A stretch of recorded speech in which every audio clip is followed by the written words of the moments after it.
اهلا بكم اصدقاء على قناتكم اي سي ان. في الوقت ده ناس كتيرة بتدور انها ازاي تشيل صوت المغني عن الاغنية وتحتفظ بالموسيقى. ففي الحلقة دي انا لقيت لكم حل و100% مجاني. اهلا بكم في اي سي ان.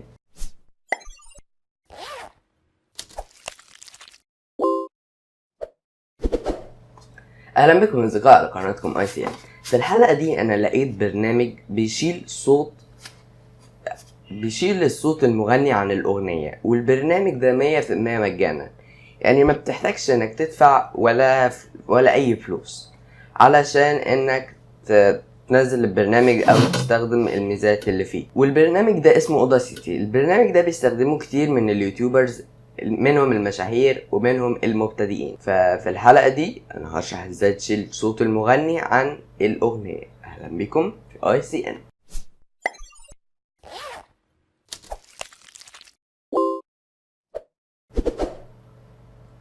عقبال ما انا اشغل الكمبيوتر وابتدي اشرح تكون انت نزلت عملت سبسكرايب للقناة. فالقناة دي احنا بنشرح شروحات على الاندرويد وعلى البي سي. فلو انت بتحب المحتوى ده يا ريت تشترك في القناة. نخش بس متنساش تشترك ها. اهلا بكم في اوداسيتي، البرنامج الكويس جدا اللي أنا تقريبا بشتغل عليه بقالي سنة ونص. طيب اول حاجة ازاي ندخل صوت للفيديو او الاغنية اللي انت عايز تحطها. تدوس على فايل كده اوبن، كده تختار اللي انت عايزه، بعد كده تروح دايس على اوبن،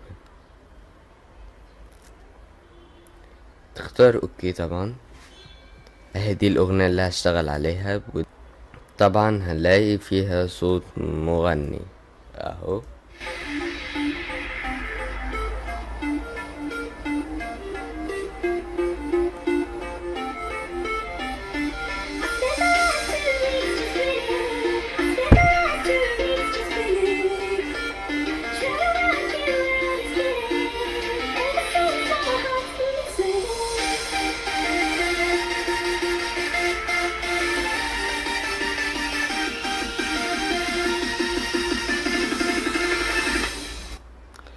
طبعا لما يبقى صوت مغني واحد طبعا احسن من لما يبقى كذا مغني، عشان البرنامج يعرف يستقبله صح. طبعا عشان نبتدي ندوس كنترول ايه، كده نروح دايسين على افكت، ننزل تحت خالص في افكت لغاية ما نختار vocal remove، كده نروح دايسين على اوكي.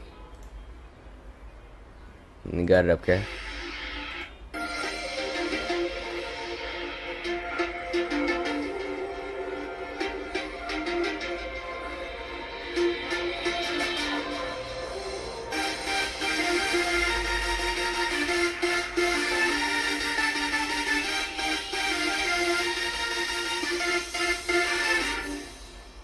طبعا بيتشال بنسبة كبيرة جدا. طبعا ما فيش اي برنامج يقدر يشيله 100%، حتى لو برنامج غالي او هتشتريه مخصوص عشان القصة دي.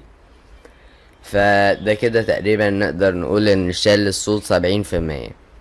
وبس، يا رب الحلقة تكون عجبتكم. ما تنسوش تعملوا لايك للفيديو، شير للحلقة، وسبسكرايب للقناة. متنساش تشوف حلقاتنا اللي فاتت هتعجبك جدا. وبس، رمضان كريم، سلام.